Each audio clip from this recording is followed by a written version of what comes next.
Okay, welcome. Happy to see you guys here. Today we're going to talk about political truth. Truth is a nasty word, but it's a very philosophical word. It has been there since the beginning, let's say. And today we're going to talk about this essence or potency of truth in today's world, and specifically in relation to populism, which is great. It's fun. It's a very contemporary subject. I'll just introduce myself briefly. My name is Leon Brenner, and I'm a scholar. I work on the subject of autism, and specifically autism in the field of psychoanalysis, and specifically Lacanian psychoanalysis. I also have training in philosophy, and Alain Badiou is the philosopher I'm going to sort of base myself on today, is my favorite philosopher in the world. I think he's charming, and his philosophy is just crystal clear. It happens once in your bachelor's degree where you hit a philosopher, where you just read it and it's obvious, right? So for me it was Badiou, fortunately. Yeah, so that's it. I'd love if you guys ask questions during the lecture. I will also provide you some time to contemplate on your questions. And also you can ask me questions after the lecture and contact me through my website, which I love. It's great. So that's it, and we can start. So first question is the question of populism. What are we exactly talking about when we talk about populism? So, for instance, we have this guy, right? And this is the very famous Make America Great Again campaign, which Donald Trump carried out in 2016. It was a great success. Trump is president today. And a lot of us call this today populism, right? This girl, the local people probably identify her. Another movement which has been called Populist in Germany, Courage to Germany, that's a rally in Hanover, 2016 as well. But what about this guy? That's Che Guevara, and he's obviously mobilizing the masses here in order to achieve a political goal. In South America, if you have South American friends, populism is a word that rings out with the left. For us here, in this part of the world, populism is all about right-wing conservatism. But populism has not always been like that. And I'll tell you the truth, it has been very sophisticatedly appropriated by the alternative right and the conservative right of today. But here we go, populism, right? And this guy, it was sort of like, I was easing you in, right? So Martin Luther King Jr., well, not a lot of bad things we can say about this guy, right?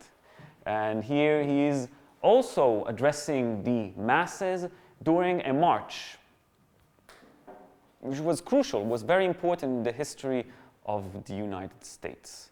So all of these examples convey an idea of populism. As I said, today we conceive populism as mostly a right and conservative tactic, and these are the guys you probably know, right? These are very contemporary people that are affiliated with what we call populism. But many other historical events were based and driven by waves of populism, by a populist movement. You can see here France in '68. That's the movement against the war in Vietnam, leading to Woodstock, wonderful music. And here we have the French Revolution.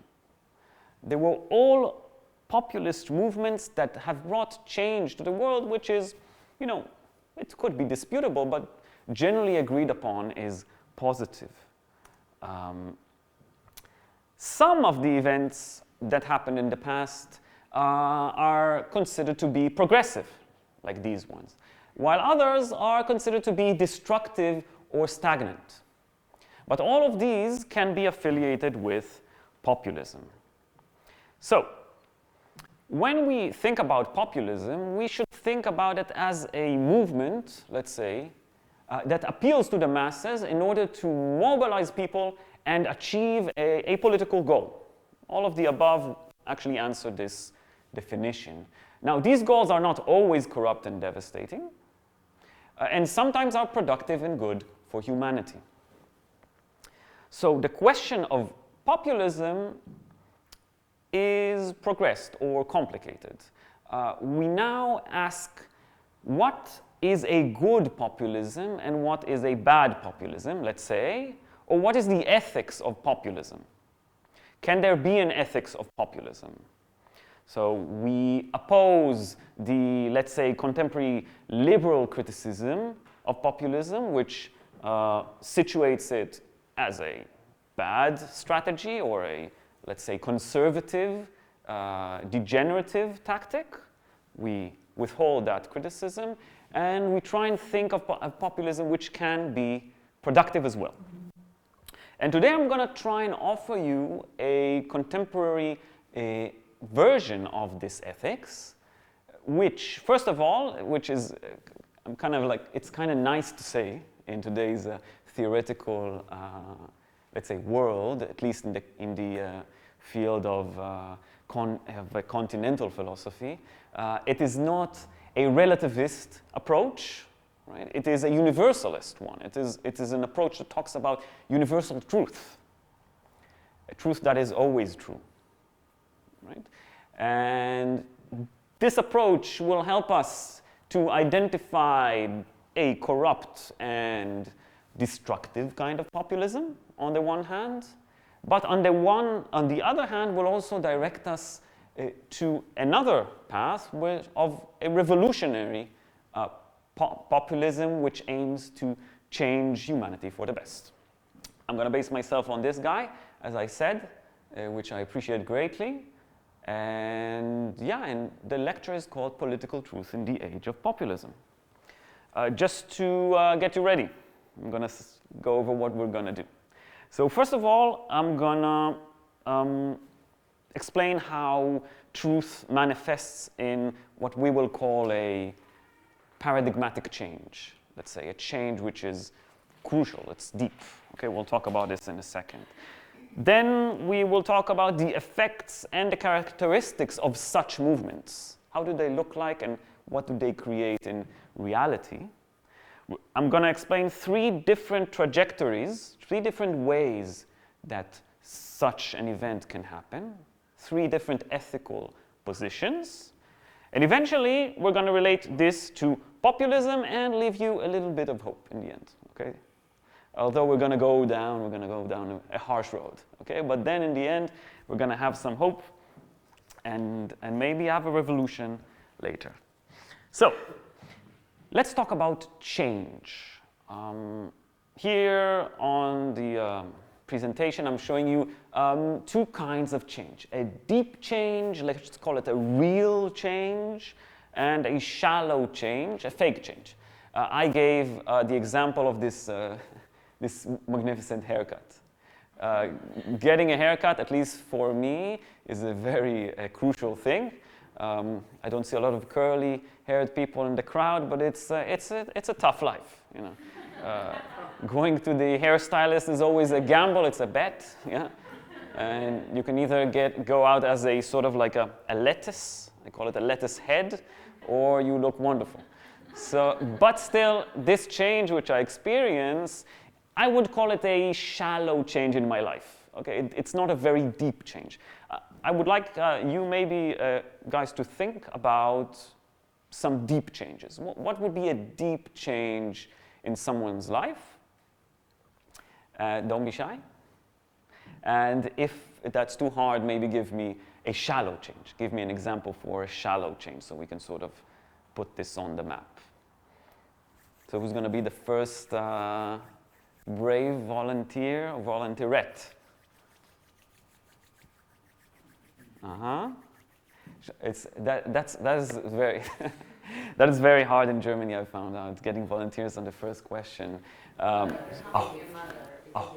Okay, thank you. Okay. When it's external, or So, talking about internal changes. all examples are welcome, right? So, becoming a mother, that's a deep change. In what respect? It changes the identity of a person. Mm-hmm. Like, it, basically, that in this way, I think it's a deep change. Yeah. Of course, it also changes lifestyle, blah, blah, blah, but it changes what the person is. Yeah, that's a wonderful example. I agree. I think it has to do with love, right? Love has a capacity to completely transform our reality, from a reality of me in the world to a reality of me and the other, always there, perspective of the two. And a child is a wonderful example for that. Life is not the same.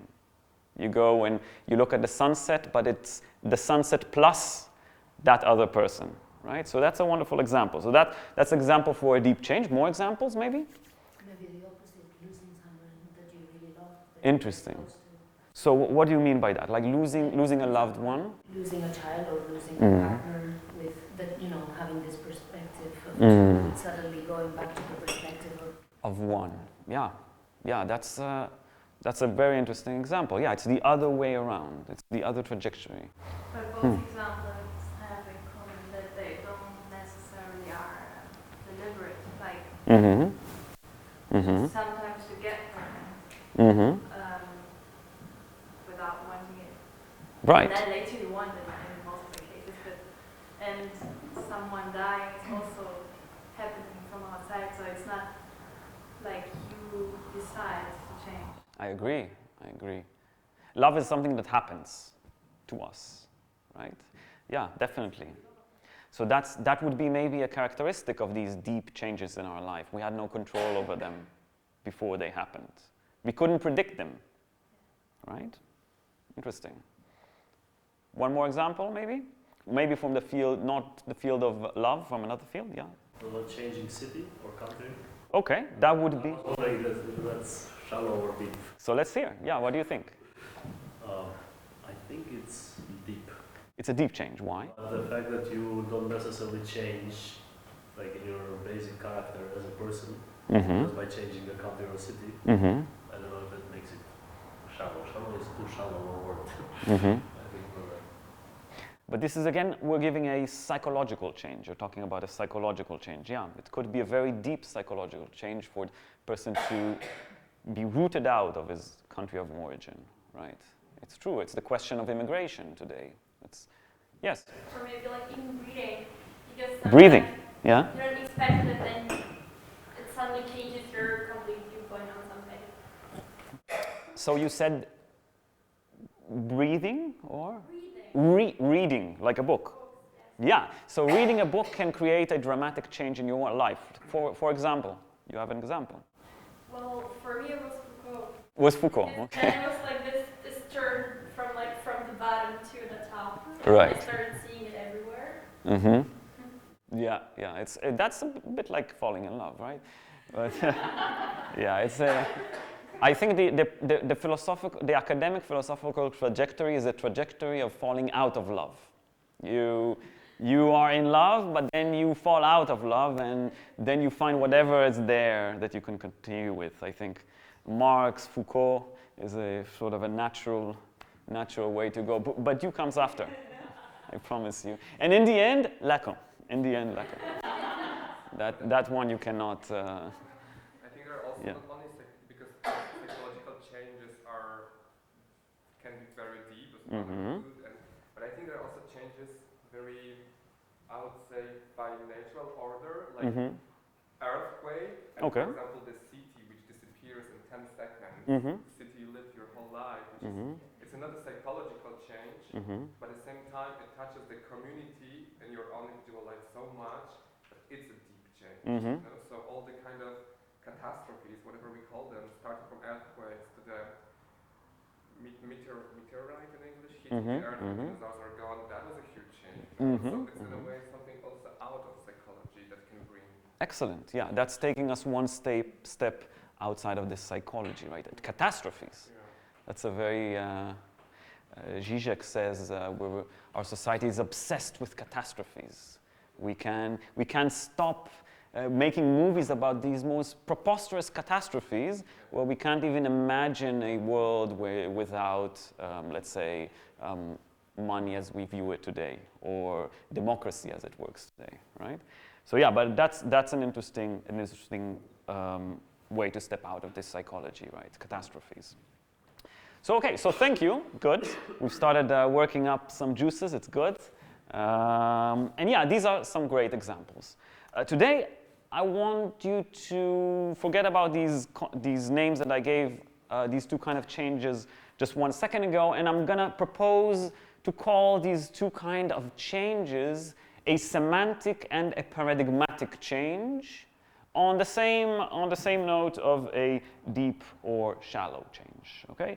Again, today I'm just gonna tiny note. I'm gonna present a lot from Badiou, but I'm gonna sort of try to simplify it and use some of my own concepts to explain Badiou. So you won't find these two in Badiou. But if you're interested, definitely come to me and I'll point you exactly to the text if you're interested. So paradigmatic and semantic, remember these signs because I'm gonna work on this with you later. That's my present to you today. I'm gonna leave you with some formalizations, some formulas. It sort of looks like math. You can write it down, and that might be the only thing you can take in your pocket today and with you and see how it affects the outside world. So these two signs will come back later. Before we talk about paradigmatic change, let's talk about a paradigm. What is a paradigm? It's actually a concept thought about by Thomas Kuhn. I'm just going to read an excerpt from this text. A paradigm is a distinct set of concepts or thought patterns, including theories, research methods, postulates, and standards for what constitutes legitimate contributions to a field. This specifically talks about science. But today I want you to sort of like adopt a wider conception of a paradigm. And I'm going to use the sack as a metaphor because philosophers love sacks. I don't know if you know it, but all philosophers need to use sacks, and we're going to use it today as well. So this sack is a paradigm, let's say. And when we talk about a paradigm, we talk about anything that can possibly exist in thought in a particular historical time. So anything you can conceptualize even, I don't even talk about if it exists, like unicorns don't exist, I think. But we can conceptualize them, so they're in the paradigm, okay? And a question I have to you guys, what is not in the paradigm then? Examples would be wonderful, so. But if they cannot exist in thought, how could we think of them? Right, great. That was a trick question. Very good. Okay, so yeah, it was easy. Okay, so you got it easy. Right. This is sort of a contradiction. When we talk about a paradigm, and I'm asking you, what can you not conceptualize? It's kind of hard to say. Lacan calls it the real, but it's just a name, right? So we would say that whatever exists in our current paradigm of thought, let's say, is everything that we can conceptualize. Anything that we cannot conceptualize doesn't exist. Now I want you to think about, let's go to Copernicus. Yeah? Copernicus had this revelation. Somebody knows? Well, what did he think? What was his sort of like? Right, yeah. So it's sort of like completely taking us out of the conception which was utterly accepted in the paradigm that was sort of like, you know, we're the center of the universe, right? Everything revolves around us. And Copernicus said, no, it's not true. The Earth actually revolves around the sun. And, you know, people, even the people that supported Copernicus, right, called his theory the Copernicus paradox. It was that unthought of that people thought that's just a very wrong way to use reason. It's a paradox even. So we could say that this conception that we are not the center of the universe, that there's something that is outside of our centrality, was outside of the paradigm. And it was unconceivable until the day of Copernicus, let's say. I'm going to give you another example, which is more like a fable. It's not been approved in any way. When we talk about the Spaniards coming to South America and invading South America, there's a story, or at least I've read it somewhere, I use it from time to time, that when they came to shore with their ships, the Native Americans, they didn't come to the shore to fight or greet them. It was as though they didn't even see the ships. So we can assume, we can sort of hypothesize that in the paradigm of the Native Americans in that age, the idea of navigating on the ocean or beyond the close shore was so unconceivable that these ships didn't even exist in their perception. Okay, this is just, again, just a fable or sort of like a story to try and emphasize what I'm trying to say. So a paradigm is everything that we can conceive of, and guys, if we can conceive of it, we can do something with it in reality, in materiality. Okay? And what is not in a paradigm is what is not conceivable at this point, and therefore, even the material world does not exist. Any questions before we continue? Great, okay. So crystal clear, excellent. So let's talk about semantic novelty. That's what I call semantical novelty, or what we call shallow changes in our lives. Semantical novelty will talk about the paradigm, and here this is the paradigm. Let's say it's a paradigm at some certain time in history, and we have A in the paradigm, and B, and C, and D, and E. These are all things which we conceive of and work on every day.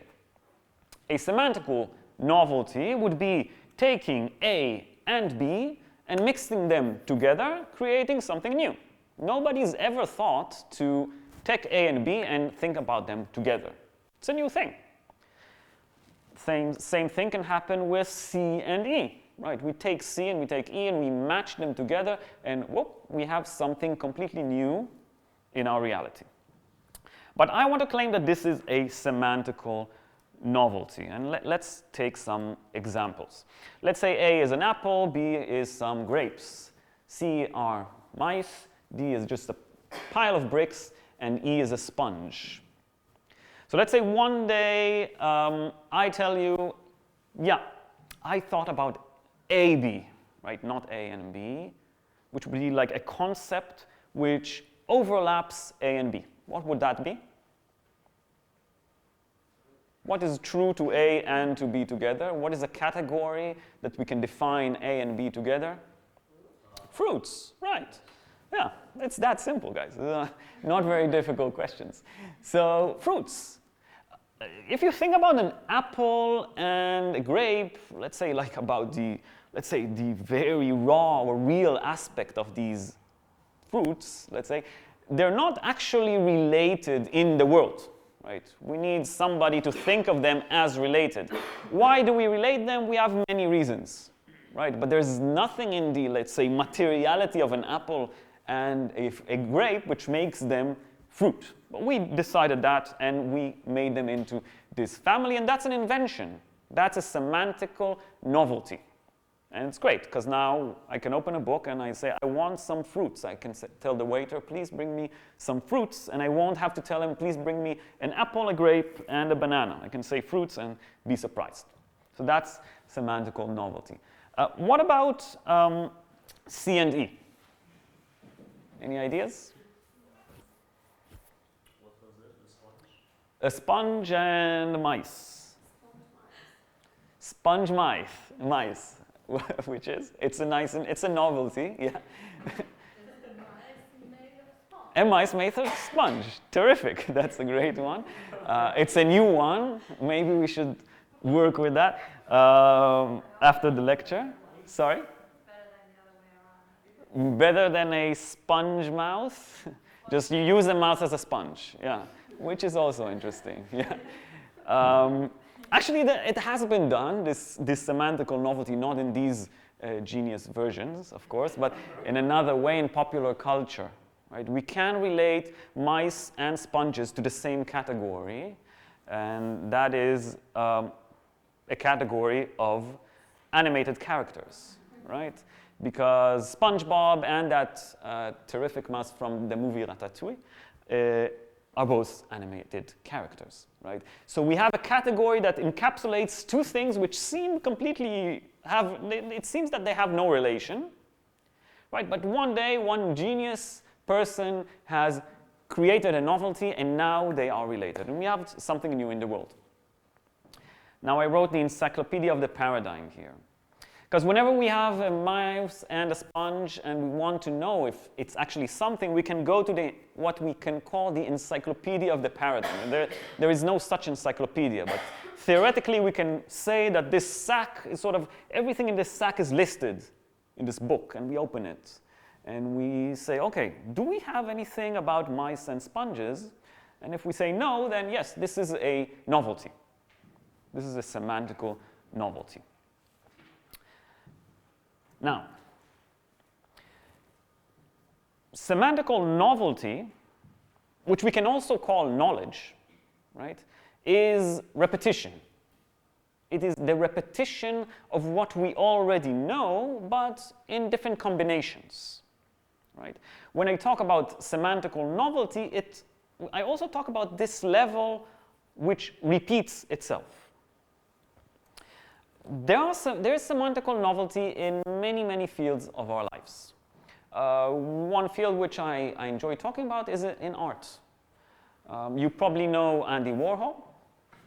And Andy Warhol's art, I think, to my view, is a terrific form of semantical novelty in art. Andy Warhol takes these images, these symbols from history and from society and mixes them up. He creates something new by taking two things and contrasting them together, like this image here, and we have some more images on that same note. Another terrific semantical artist, that's how I call them, is Quentin Tarantino, I think, which I love. I love his movies. One really nice movie that I've seen lately is the Hateful Eight. It hasn't been accepted so well, I think, at cinema. But I really liked it because I thought it's a really great piece of semantical novelty. Without spoiling anything, have you seen the movie 12 Angry Men? If you haven't, it's a classic. It's a movie about 12 jurists stuck in a room. The whole movie is inside a room, and these people are sort of fighting to decide if the person is guilty or not. And what I saw in The Hateful Eight is sort of like a mix-up of this sort of idea or this movie from the history of cinema and the way Quentin Tarantino saw or sees the Western in American culture. And you have this connection of these people stuck in a room deciding about the guilt of somebody, but everything is done through these very sharp, distinct characters from Westerns. Yeah, you have the tough guy, you have the sheriff, you have all these very distinct characters from Westerns in the United States. And that's how Quentin Tarantino creates art. He does semantical novelty in cinema, and he's really good at it. So that's semantical novelty. Let's talk about paradigmatic change. Please, if you have a pressing question, you can also lift your hand, and I'll note it and give you some time later. Paradigmatic change is something different. It's a procedure, let's say. You can call it a procedure. It has different steps. And I'm going to go over the steps now, and it's going to be very confusing. And I'm going to give you a lot of examples, and then it's going to be better. It's going to be better. Okay? So how does a paradigmatic change happen? An event, something happens in reality. Something has to happen. this thing sort of creates a hole in knowledge, a hole in the paradigm. As I wrote here, something happens and interrupts our repetition. Repetition sort of does not function well anymore. Knowledge, there is something inside our paradigm that our current knowledge has no capacity to explain. Right? This hole is named, receives a name, let's call it, and in a meticulous process starts to be investigated in relation to each and every element in the paradigm. It's sort of each and every element asks itself, wait, do I have to do with this name, with this whole, with this interruption, with this event? And if the answer is yes, yes, yes, yes, yes, at a certain point, this name is not considered to be a whole anymore, and it's just a relevant new idea, new change, new reality in the paradigm. Okay, that's the process. Was that clear? Really? Okay. I'm surprised. Okay. So let's take some examples, and then we're going to complicate it even a bit more. Okay. Paradigmatic change in art. This one is Badiou's and this one is mine. So talk about Vincent van Gogh, great painter, really like his paintings. Do you know how many paintings Van Gogh sold in his life? One. This one. That's the only painting he sold in his entire life. Because when Van Gogh created his art, which today we have a name for that genre, right? You know? I think it's, yeah? Post-impressionism, right? So it's post-impressionism. Today it's in the encyclopedia of the paradigm, right? It's there. It's called post-impressionism. But when Van Gogh created his art, people said, this is not art. We can even say they said, this is non-art. The only way they could define it is as a negation of what is art. This is not art, right? Nobody liked it, but Van Gogh insisted. He created more pieces, died, and eventually, after some time, these became art. Now, if you take Van Gogh's painting today, this one, and you put it next to the Mona Lisa, which was art at the time of Van Gogh, but at the time you would put two of these, one next to the other, and you say, no, this is art and this is not art. But today, if you put it next to the Mona Lisa, both of them are termed as art. Right? You can do that with any art piece in the history of art, and Van Gogh's paintings will still be art. So it doesn't matter to which painting you will compare Van Gogh's painting, they will still both be considered art. This is the investigation I was talking about, like each and every art piece. And today, Van Gogh's art is obviously art. It's post-impressionism. What I'm trying to tell you today, which is a bit, let's say, it's a bit surprising, I want to tell you that I think that Van Gogh's paintings were art even at the time that Van Gogh has painted them. So I'm sort of offering you a conception of art which is very much not democratic, right? Because if we were very democratic, we would say whatever people think is true. If the majority thinks that Van Gogh's art is art, then it's art. And that's true for today, because most of us think that Van Gogh's art is art. But what I'm telling you is that it was art even before we thought it was art. Obviously, right? It's art, right? Okay, bear with me. Arnold Schoenberg, great composer. Anyone plays an instrument here? Yeah? So, do you know Schoenberg? Has anybody listened to one of Schoenberg's pieces? It's an interesting listen, right? It's very different. You should try it on YouTube. It's very, very, very different experience. So if you can tell us, like in music theory, yeah, you generally have a specific law for harmony, right? Yeah. So a scale in music would have how many notes? 7 notes, right. In music, that's how it goes. If you want to create music and win a competition on TV, you better use these scales and notes. But Schoenberg was saying something else. No, I'm going to create music which is atonal. It doesn't have 7 notes, it has 12. Now, to the untrained ear, this sounds really strange. This sounds like a mess. But Schoenberg insisted, and he created a lot of music based on that. I really urge you to listen to it. Now, people listen to it in the beginning and they say, no, this is a mess. This is not music. It's just chaos. But as you listen to it more and more, you sort of gain this understanding of that order, that new order, which changed the world of art completely. Because when Schoenberg created his music, people said, this is not music. This is noise. This is non-music. But he insisted, and more composers insisted as well, and created more atonal music. Until today, atonal music is music. If you take Schoenberg's piece and you compare it to Britney Spears, maybe, they both are maybe music, okay?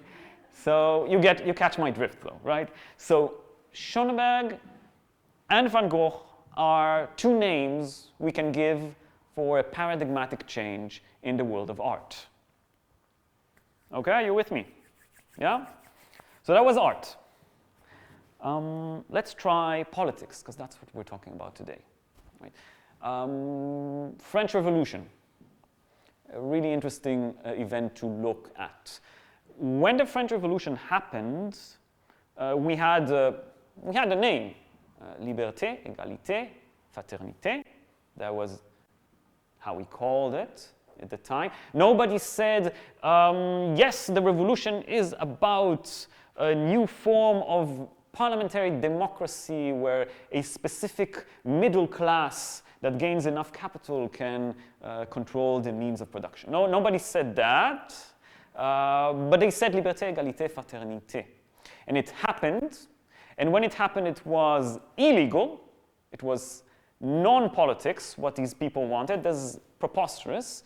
But eventually it changed the way politics is. And today it's obvious that politics is parliamentary democracy for us, right? That's obvious for us. That's the way, right? So that's the French Revolution. I'm going to talk about Spartacus some more when I give you these formulas, but that's another excellent example for an event. Spartacus decides one day, hey, there's actually no such thing as a slave. Like, it's something that you guys decided, but it's not something that is real in humanity. So yeah, we slaves want to go back home. And they sort of got their army, started fighting, end was not very good. But we'll talk about that in the future. I think that the potency of this event, of the Spartacus event, has reappeared in history. Reappeared in history up to the point where we abolished slavery today. Last example which I give, which is an interesting one, is the first Intifada in the Middle East in '87. Again, an event which was completely unpredictable, happened after a tank ran over several people in the Gaza Strip. And there was sort of like an uprising, didn't have a name, then it got a name, Intifada. After a process which progressed, some political truth was born in the world, Palestinian identity and Palestinian rights over the land of Palestine, which is called Palestine. Now, what I want to emphasize is that even though this national identity sort of wasn't very distinct, let's say in the encyclopedia of the paradigm, it was true even before the Intifada. Today we know Palestinian people were there as Palestinian people even before the Intifada of 87. So again, an event that creates a change in paradigm. Last but not least, an event that creates a change in paradigm, or a change in paradigm that creates an event? An event which created a change in paradigm, yeah. The French Revolution created a change, not the change created. Yes, yes, absolutely, yes. Okay? This is what? But it's not true because it works both ways. If the change created the revolution, and the revolution created the change. Yeah, okay. Yes. First, there is an event. Then we see an event in the world, not in your mind, not in your mind, in the world, an actual thing happening in the world, right?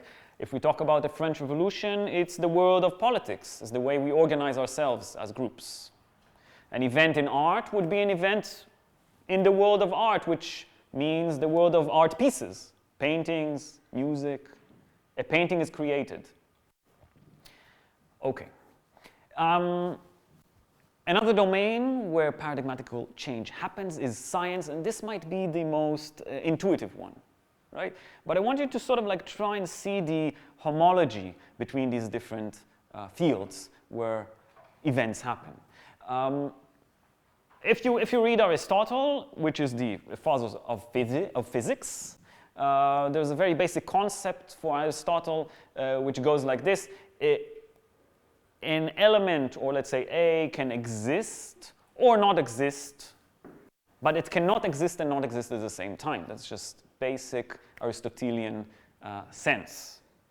Now, there was this guy, Werner Heisenberg, and you have his portrayal in American television underneath, which came up with this idea of the uncertainty principle.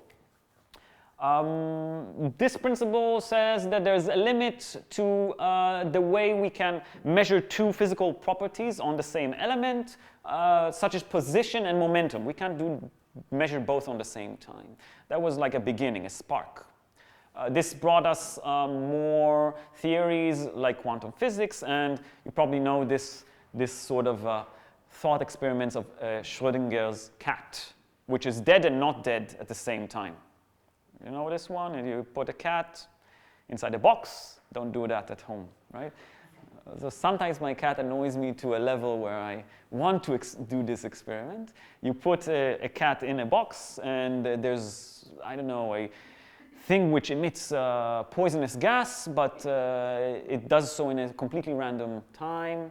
And as long as the cat is inside the box and we haven't measured anything there, the cat is assumed to be dead and alive at the same time.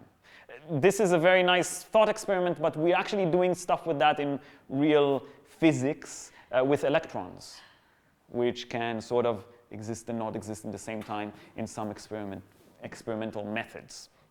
Now, the idea that a particle can exist and not exist at the same time is a contradiction of the whole conception of physics since Aristotle. And this guy said, yes, that's what I think. That's a theory.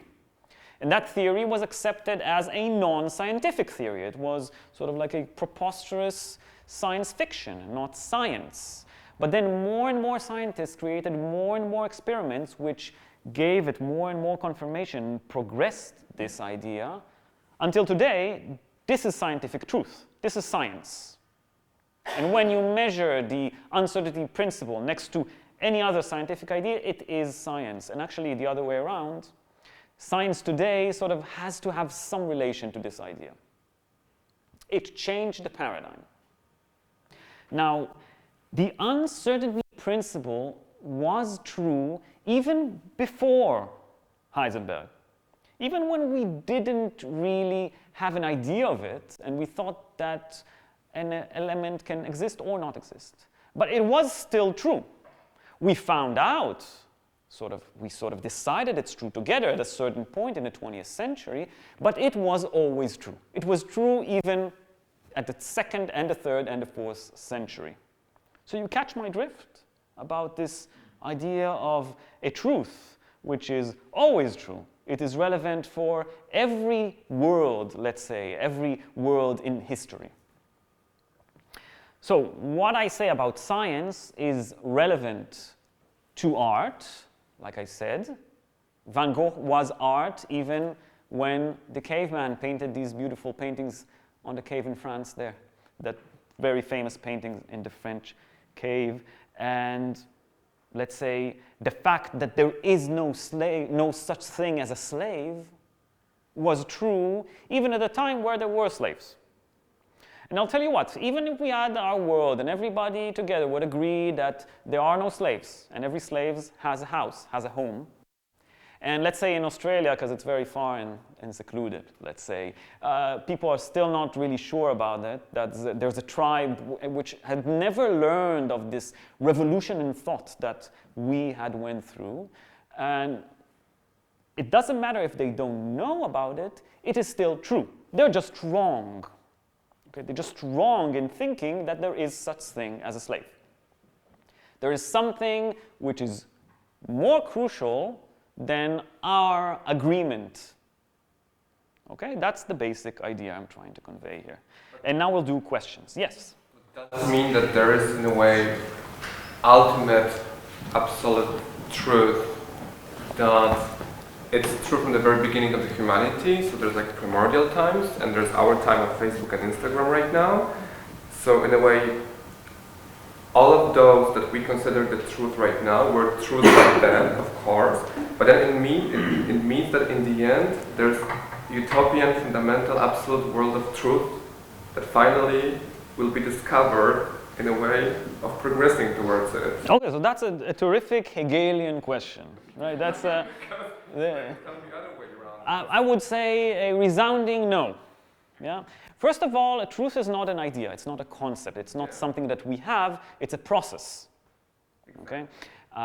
Secondly, I would say what connects these different periods of history is the potency of truth, the ability of truth to create change in the world. It is not as though there's a, it's not a, let's say, Platonic view. Plato talked about the world of ideas, the world of truth, let's say. It is there, and this is the material world, and the material world is sort of like a projection, like a reduction of the world of truth, and that's what we have. It's not what I'm saying. There is no world of truth. There is just truth here in the world, right? And it happens. And when it happens, sometimes there is change. There's paradigmatic change. Okay? It has to manifest materially, right? Among humans? And among humans. And that's another point I wanted to comment. Yes, truth would be a human truth. It would be a truth for whatever is human in us. Okay? We can postulate a world of, let's say, I love sci-fi, I'll admit. I'm a Trekkie, yeah? I don't like Star Wars, that means I prefer Star Trek, right? But I love sci-fi. And let's do this sci-fi experiment. Yeah, we can postulate a world, let's say a galaxy far, far away, where there's another form of truth, let's say, not only art, politics, and science, and there's love in the list as well, right? But there's another one which we can't even conceive because we are human. So when I'm saying there is art, political, artistic, scientific, and amorous truth, I say these are human conditions of existence. This is in order to be human, we have to have this relationship to the world, these relationships. And through these relationships, truth sort of happens. Well, this is what you said. Yeah. That there are these four truths. Yes, yes. So that there might be other truths. There are four conditions for truth. Conditions for truth. Yeah. That is taken straight from Badiou. Guys, this lecture is absolutely taken from Badiou, which, again, I really appreciate and love. Yeah. Here, in the front. Yeah. Well, my problem with what you say is that the condition of it is that meanings are pinpointed, are like fixed, and that when you say slave, you know what you mean, and you mean one thing, and you can pinpoint it. And do the same thing with art. Mm-hmm. Yeah. As if everyone at one time agrees on what is art. Okay. Leave the others. I mean, even the idea that you think that you can really, that it's not dependent on other entities in your understanding field, but it's in itself. It stands on itself, like it's self-supporting, and yeah. So I hope I'm getting what you're saying. But it seems that what you're talking about is the domain of knowledge, this encyclopedia, because there we have these concepts, right? What is a slave? And then we say what is a slave. Use words. Yeah, definitely. You use words, you use language. The encyclopedia of the paradigm could be called language, right? Could be called the other, the big other, right? But when I talk about truth or the truth of slavery, let's say this is the name we give it, we can call it Spartacus. This name of this truth is something which surpasses this encyclopedia because it is relevant even before the days that we can even conceptualize what a slave is.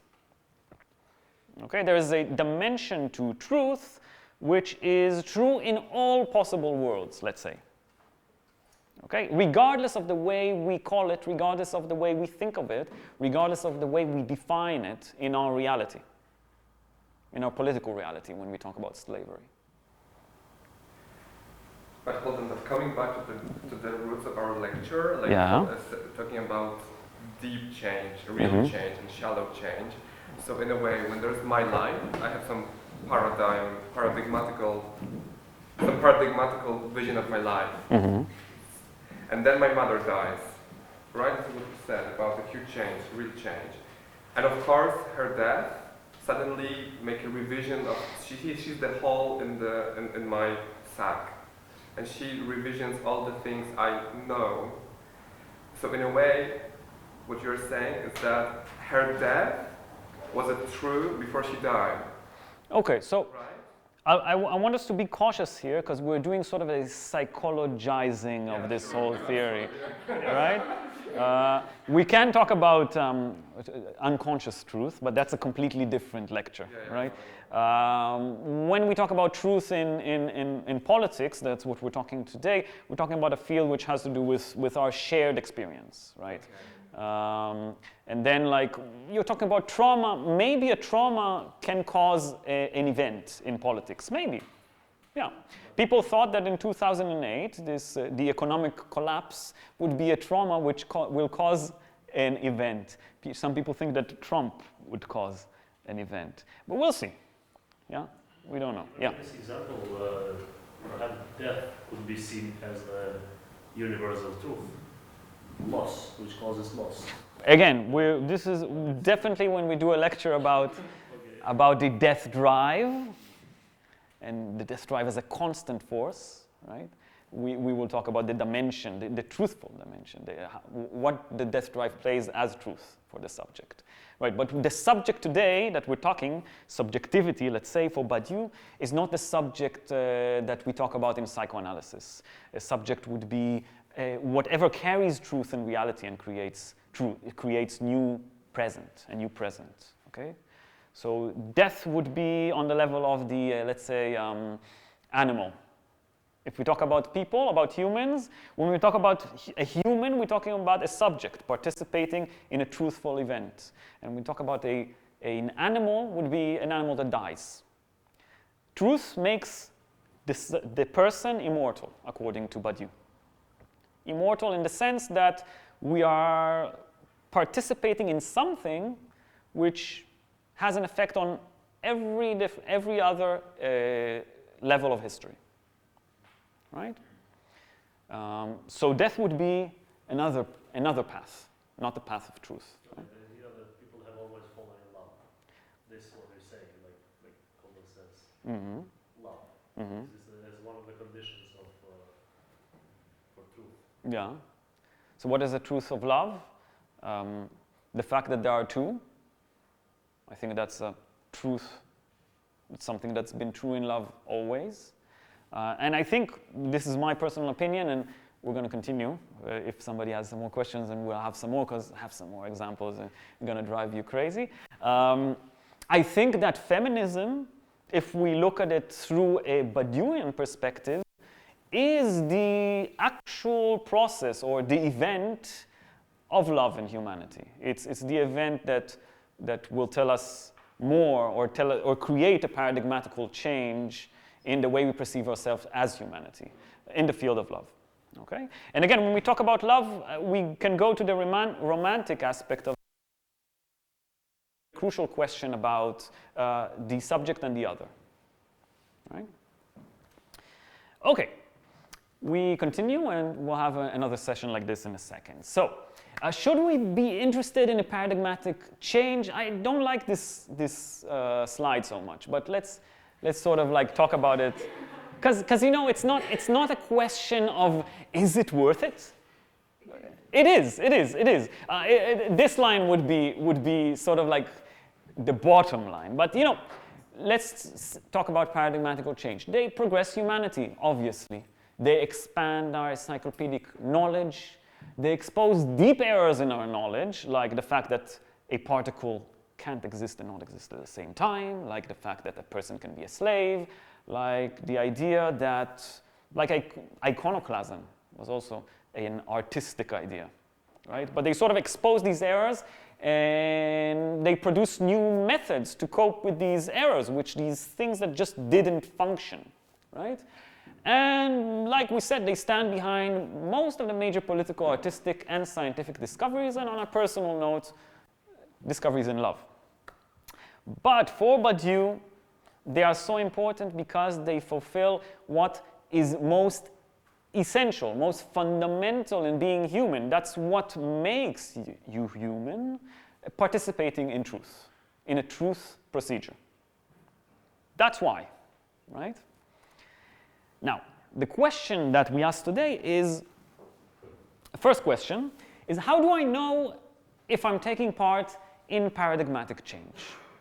How do I know? You know, because here are some masses and they're working towards something, but some of them are horrible and some of them have not created any paradigmatic change, right? Just regressed humanity. Some of them did. How do I know?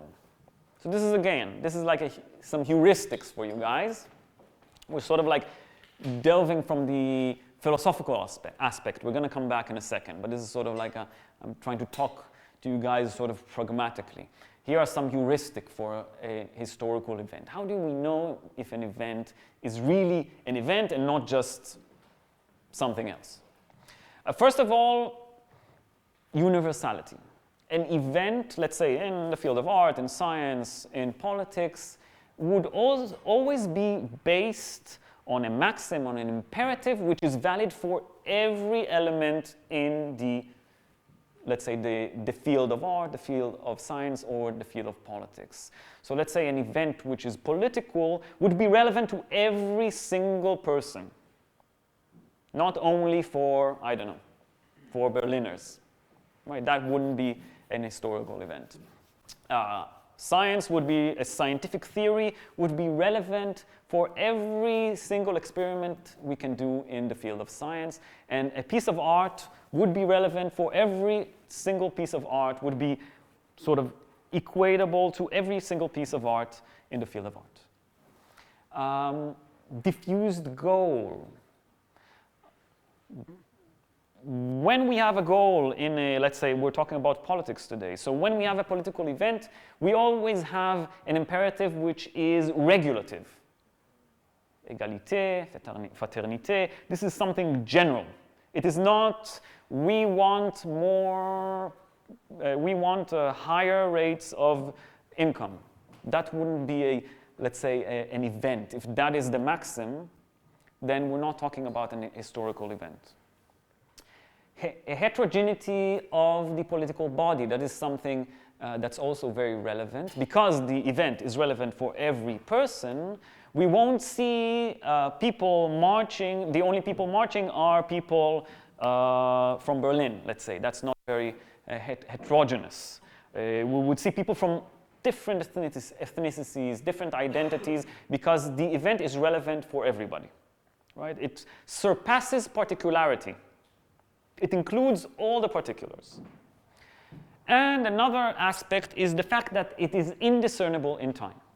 It is unpredictable. We cannot predict it will happen. When it happens, we're not sure that it happens. We're not sure that it's actually an event. And after it has happened, it entails a multitude of interpretations. I'll say beforehand, I'm definitely not a religious person, but they say that Jesus' resurrection entailed a multitude of interpretations, right? So we can say this is a characteristic of an event, right?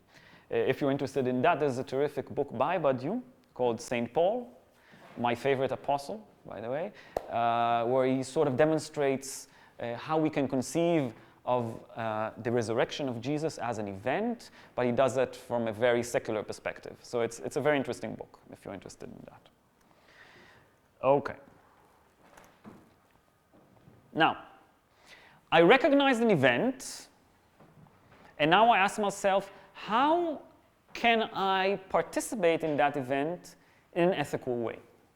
Now, a common way to look at this today would be to ask, am I left, am I right? First, if I'm a leftist, then I will participate in this historical event, or if I'm a right-winger, I would not. This conception sort of says that when we participate, we sort of fight evil. But the conception of Badiou works the other way around. We first have an historical event, and then we have the ethical positions through which we can situate ourselves in relation to this event. So it is not that we are left-winged and then the event will happen through our actions and deeds. It is an event happening, and then we take one of these three positions, which Badiou calls the faithful, reactive, and obscure positions. These are three ways to sort of calculate the ethics of the masses taking part in an event. And today we're going to use this perspective, and I'm going to work with you slowly on these three perspectives, and these are the formulas that I promised for you guys that you can keep after this lecture. And we're going to see exactly what they mean, and we're going to situate three forms of populism accordingly, in accordance to these formulas. So, ready? Any questions before? Yes. Yes, go. I mean, according to the view, the event itself, like, it was like God creates it, like, how does it happen? The event, like, he only leaves us the position to, like, relate to it, but what is the source of the actual event? It is a contingent source. I can't, there is no formula for this. Do this and it will happen, Build this and it will come. There's no proper way I can promise you that an event will happen. Like I said, different events in history happened through completely contingent circumstances. But he considers the subject, like us, as like unrelated to the source of the event. So basically, he just considers reactions of people to already happening events.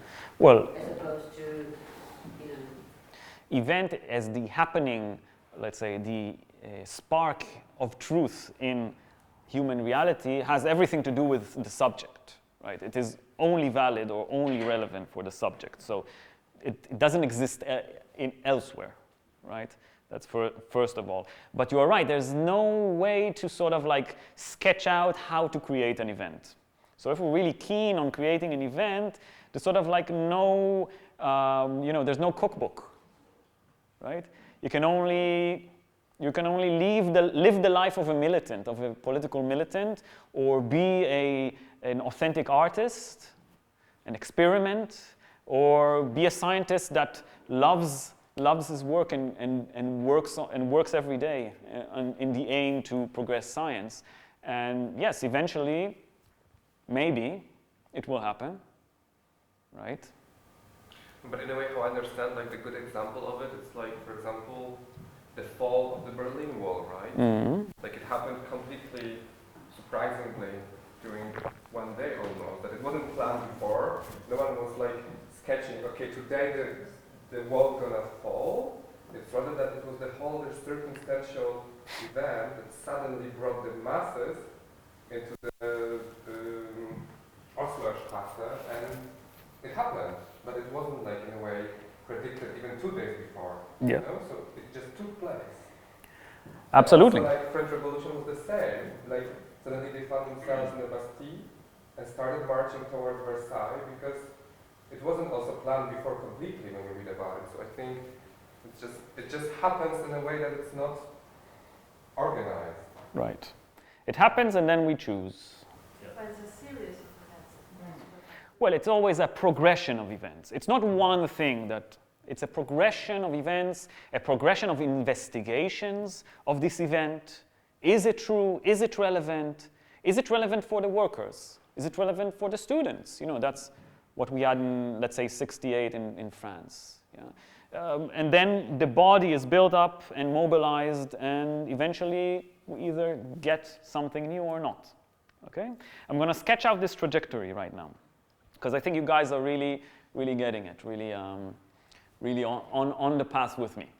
So the first position, the first ethical position would be the ethical position in regards to the event.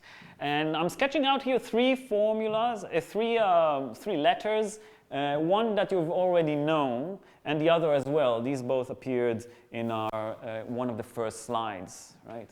What you have as a description of the subject which takes part in the in a truth process looks like this. You have an event, and the event leaves a trace. Like we said, there is a whole, and the whole gets a name, let's call it. We can call it even the maxim of the event. Let's say liberté, égalité, fraternité, when we talk about the French Revolution. When this maxim, this trace of the event, subordinates a body of people, and we're talking about politics, right? When there's a mass of people sort of subordinated to the maxim, yes, we think, we agree, we think this should be a reality, liberté, égalité, fraternité, yes, we take part in this, then you have a political body. This is the body of people working for the, let's say, the progression and the accomplishment of this maxim. When you have these two elements working together, investigating reality, working in a procedure, eventually, at some point, maybe you get a new present. You get parliamentary democracy. Okay? Let's go to Spartacus. We said Spartacus one day had decided that slaves are not actually slaves. And this had been the maxim of Spartacus. We slaves want and can return home. What happens is this maxim subordinates the army of slaves that Spartacus assembles. So this army of slaves now works to accomplish this universal maxim. There is no such thing as a slave. There are several investigations. They go to the north, then they don't succeed. They go to the south, maybe to escape, but alas, they are killed. And we do not get a new present in that time, but I want to say that that happened later. If, let's say, if Spartacus would have been successful, if the event, which we call Spartacus, would have been successful, we would have the abolition of slavery. It's a new political truth in the world. Okay? That is the faithful subject. You can put here atonal music, and here the pieces of music composed in accordance to this logic, the creation of atonal music. You can put here the, let's say, Schrödinger's cat, let's call it. And underneath you put the experiments and theories supporting this, and eventually you get new present in science. That is the faithful position, and that is a position which manufactures new paradigms, let's say. Now, that's not the only position you can take in regards to the event. And the second position, which you probably know because it's very popular today, is the reactive position. Now, you see this bottom part? That's just the last part. That's the whole description of the faithful position. So what do we have in the reactive position? We have the faithful position subordinated to the negation, this sign is a negation, to the negation of the trace of the event. So, what we say is, let's say when we talk about Spartacus, a rebellion is useless. This is not what we need. This is done usually on the guise of modernity. It's these people that really know what's right for today. And say, this is nonsense, this is too much. Rebelling is too much, you will die, you will be killed. You will be killed. Now, the negation of the maxim subordinates all the acts and ideas of the body of slaves under the maxim. Like what just happened, whatever Spartacus and the body of slave has done are subordinated to the negation of the maxim. And what we have is something new. We do have novelty in the world, but it is not the fabulous new future, let's say the new paradigm. It is a smaller change, what Badiou calls a partial present, and what we have called previously a semantic change. So the reactive position would work for the production of semantical change in reality, in the paradigm, while the faithful position works to achieve paradigmatic change. Okay? This is like people, this is like, let's go to the United States again. This is like Occupy Wall Street movement, yeah? And the people that say, yeah, you're right, there's something right about what you're doing, but it's not what you want. You know, it's not, let's say, the abolition of private property, let's say, you know, wildest dream, maybe that was part of it, right? That's not it. What you need is legislation. You need legislation that sort of like will promise you'll get a health insurance, right? So we demand the justice, right? But what we get is health insurance. Okay, so this would be the reactive position, and this utterly defines liberal politics today, right? When we, as liberals, demand change, we demand semantic change, we demand change in legislation, we demand to sort of better our lives a little bit for us and for others. I'm going to give some more examples in a second. The third and last position is the obscure one, which is a very interesting one because what it works for is no novelty in the present, but the total eradication of the idea of the event, of the trace of the event, and then the total destruction of the body of the event. How does the obscure position does that? It situates what we call a full body. You see, this is the body that I've marked earlier, and it has this sort of like line, like it's a split. It's not total. It's not a totality. It is composed of people fighting for a cause. It's composed of artistic pieces. It's composed of scientific experiments. It's not infinite. It's always finite and built out of particulars. The full body is an infinite idea. It is immaterial. We don't find it in the world, right? Now, there's a nice way to sort of like identify these sort of full bodies, which I can say is God, the state. I gave here the example of the Aryan race, right? All of these concepts which drive the obscure position, that is the fuel of the obscure positions, are concepts which we cannot find in reality except by the infinite exclusion of every element in the world. So I ask you, what is the Aryan? And it's a very hard question because it's hard to define. And the best way to define this, and this is what we did have in the Second World War, is by exclusion. So the Aryan is definitely not a person of color. It's not a gay person, right? It's not a gypsy, it's not a Jew, it's not an immigrant.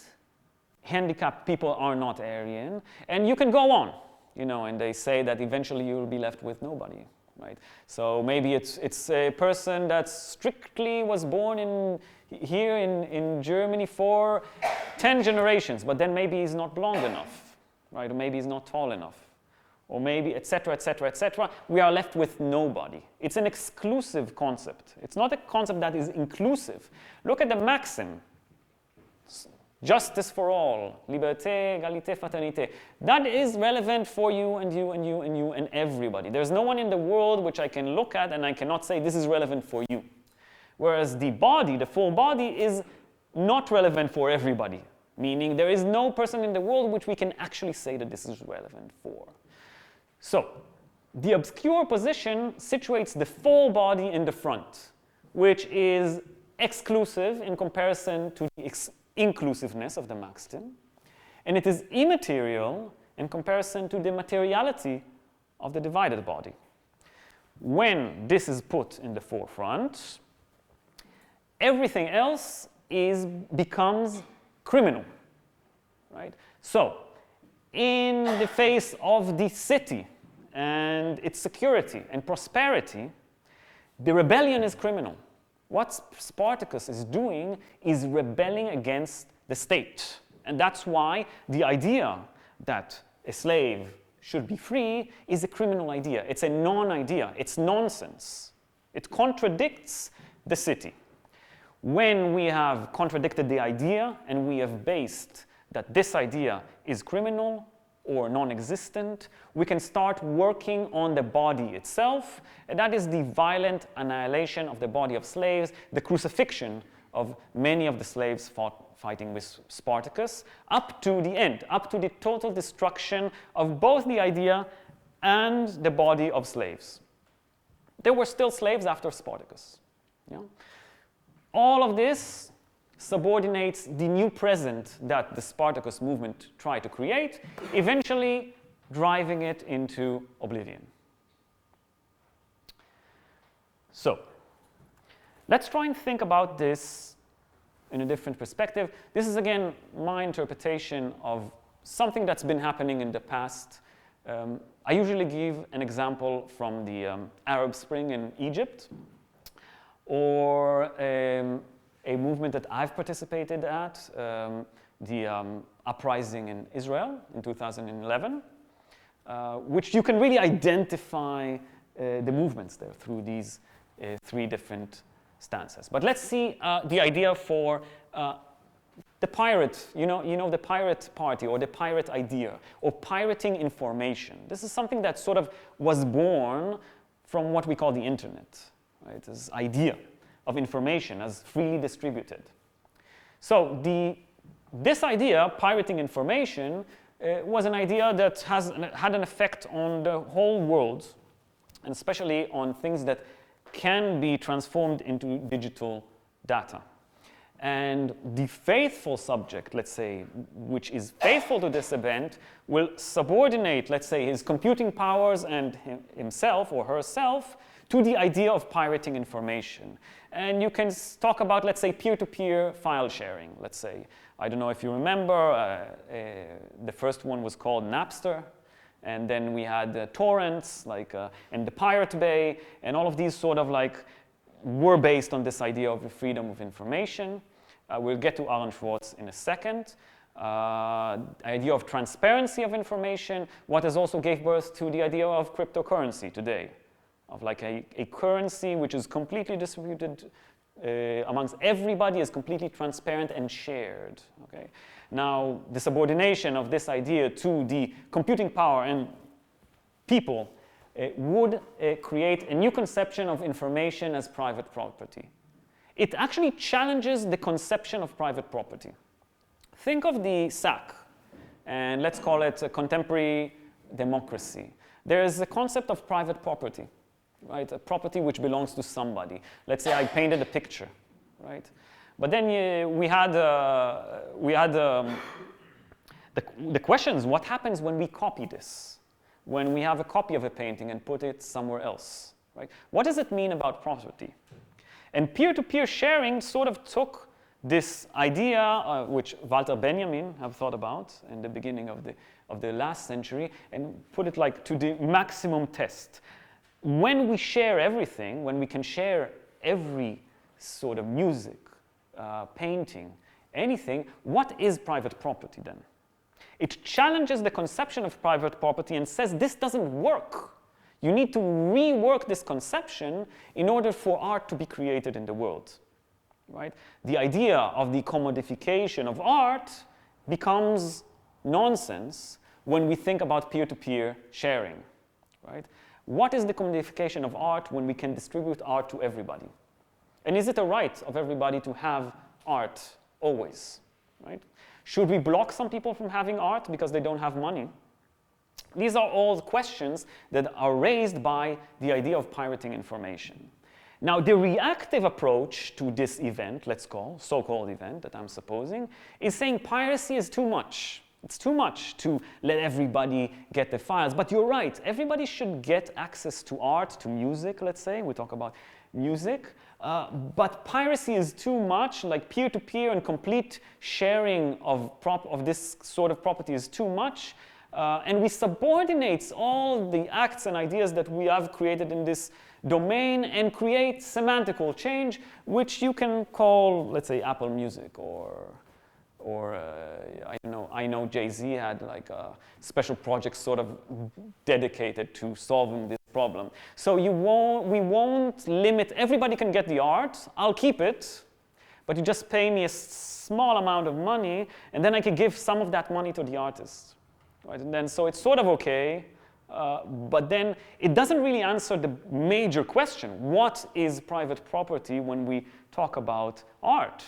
It doesn't really solve it, it just gives us like a small solution that abides to the current paradigm. It's a semantical change. It is talking about the event through the knowledge that is already part of the paradigm. Now, the obscure position would put this, let's say this body, this universal body, which is called capital or the free market, what we call capital or the free market, and through this idea would say piracy is criminal, period.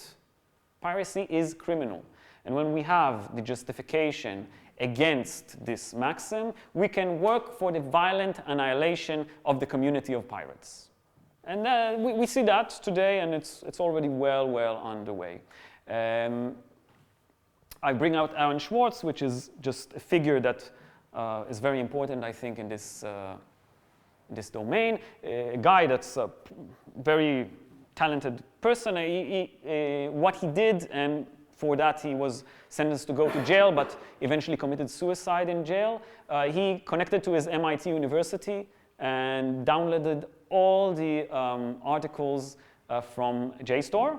If whoever is academic here knows what JSTOR is, it's just like a huge database of scientific articles. And he downloaded everything and made it free.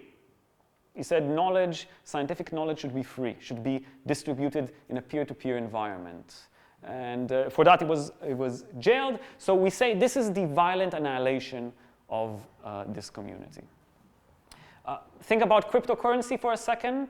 Cryptocurrency is an idea which part of the event that we can call the internet or whatever, give it a name, I'm not sure. We're inside this event, right? It's sort of the effects of cryptocurrency have vast repercussions on government, on the way we even define money, on the way we do trade. This is a very deep change, but today the reactive approach to this event is to sell it on the market. And today everybody's like really into buying Bitcoin, right? So that would be the reactive approach to the very deep truth embedded in this invention, let's say, okay? So that would be the reactive approach. Now, just to leave you off, and then we can do some questions in the end. An event first happens, and then we have a faithful position, a faithful subject, working for the production of a new present. If we don't have the subject, an event just happens and goes away. We don't even notice it. But when we have a body subordinated to the trace of the event, we see a faithful position working for the production of a new present. Now, the faithful position is answered by a reactive position. So we first have the faithful position, and then we have the reactive position, which works for the denial of the new present and the manufacturing of semantical novelty. It's not a new present, it's the same present with small changes. The reactive position gives the, let's say, material, or which is ideological, or even material as people or bodies, which creates the obscure position. The obscure position works for the occultation of the new present. It's erasure. It's complete erasure. And that's how things usually go. We see events happening in the world, but on a very small scale historical perspective, they are usually extinguished. They say that the parliamentary democracy in its current form extinguishes a lot of events very easily. And we have to ask ourselves, where are all the players and us situated in this diagram? But there is another trajectory in this map, which is some little hope, okay? Even when we are faithful, but the reaction and obscure position completely extinguish what we've created, like Spartacus, dead, killed, there is always another trajectory, and that is the trajectory of the resurrection. The resurrection of truth, let's say. The political truth of the Spartacus event has been relevant in the future. It has been relevant in the future and has created a new faithful subject which had worked for the production of truth and had to fight a reactive position and an obscure position as well. Today, let's say, the old kind of slavery is sort of abolished. Today we have some new versions. The question is, will we have an event to take part in order to abolish that as well? Now, back to populism. Populism can take form in each of these positions. It can take form as the faithful position, like we said, liberté, égalité, fraternité. That is a populist approach that created a new present. It can take a reactive position. And I would say, let's talk about Europe. Okay? The idea of a European Union, I think, deleting borders, and see how this idea, and the Berlin Wall, I think, was a major event happening there. I think the logic of the Berlin Wall sort of resurrected. And we see it also today with what we call the problem of immigration. The question of borders is inevitably, we face it inevitably.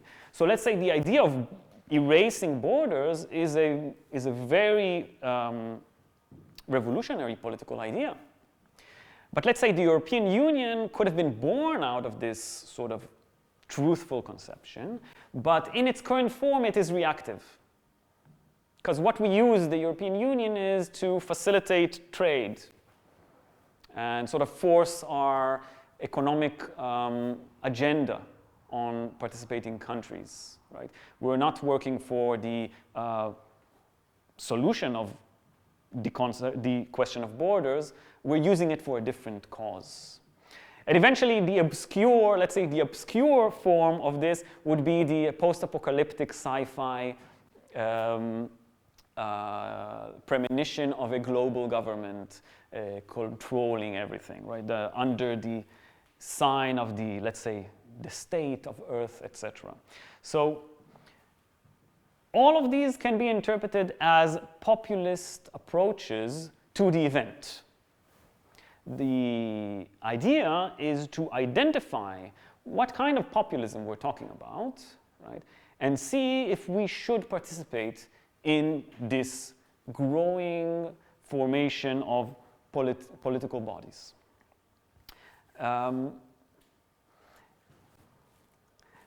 Always remembering that when we lose, and we have lost in the past, we usually lose, that's not the end. Truth is something which reappears all along history and is resurrected. And when there is an issue, a political, let's say, idea, which comes to change the way politics works, even if it is extinguished, it will inevitably, I believe, reappear in the future. So let's do some questions. Just so you guys have the, this is the articles that I based myself for giving you this, this lecture. You look very tired, and I'm happy. That's good. So we've burned some calories here together. Any questions? Yes? Can you please explain what the transition was? Well, not transition. How does the reactive position create the obscure one? I didn't really get that. So the reactive position does not create the obscure one, but it is necessary in order for the obscure position to appear, right? It is not necessary that we'll have an obscure position when we have a reactive one, but in order to have an obscure position, we need the reactive inventions. We need people thinking about how can we negate the trace of the event, right? And that is part of the formula of the obscure, right? There is the pure body, which causes the negation of the event, the negation of the trace of the event, of the maxim. These are strategies and tactics which are adopted from the reactive position. So when Badiou talked about the elections in France, if I'm not mistaken, the question was, should I elect Macron, right? Because we had Le Pen, and that was very dangerous. And the liberal world, seeing what happened with Trump, was saying, yeah, people should go and elect Macron. But again, when we look at this, what we're doing is, you know, the conditions for people like Trump and Le Pen to be created are the neoliberal agenda that Macron is promoting. So when we choose Macron, we're just choosing the same conditions which enable the position of people like Le Pen. Now, as you see, Macron as a reactionary enables Le Pen as an obscurantist, right? It creates the condition which enable these kind of populisms to exist. Okay. I saw that, yeah? Yeah, I had a question. I mean, I should read, but I a little bit refuse to read like you because I don't find him charming at all. But I'm not sure the event, if it's really in Badiou like something you can name, or isn't it more like a philosophical concept about really contingency and what you, I don't know, if the fall of the wall is an event in Badiou's terms, for instance. Well, so, yeah.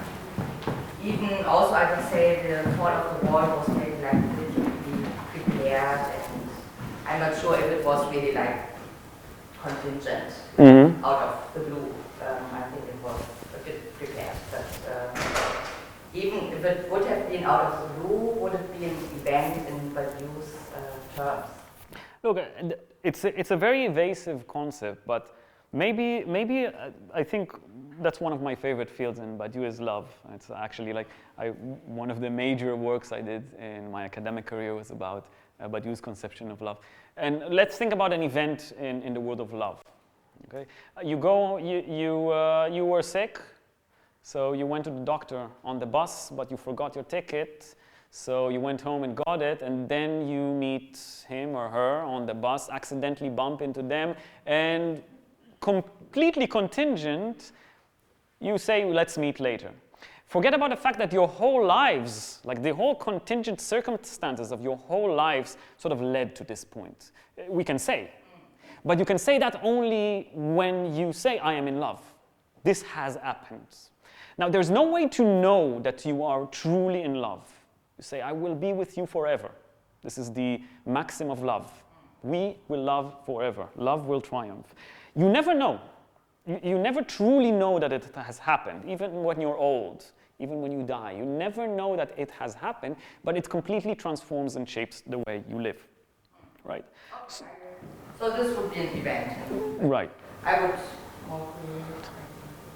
Okay. This is an event just to, yeah, the contingency, the chance, and the, yeah, maybe also Tücher, like. And the fact that an event happens in the material world. It has to have a material manifestation. Anything else? Okay, so I'll let you go, guys. We're done. Welcome to ask me questions if you want in the end. I'm going to leave my card here if anybody wants to contact me later. You've been great, and thank you. Yeah.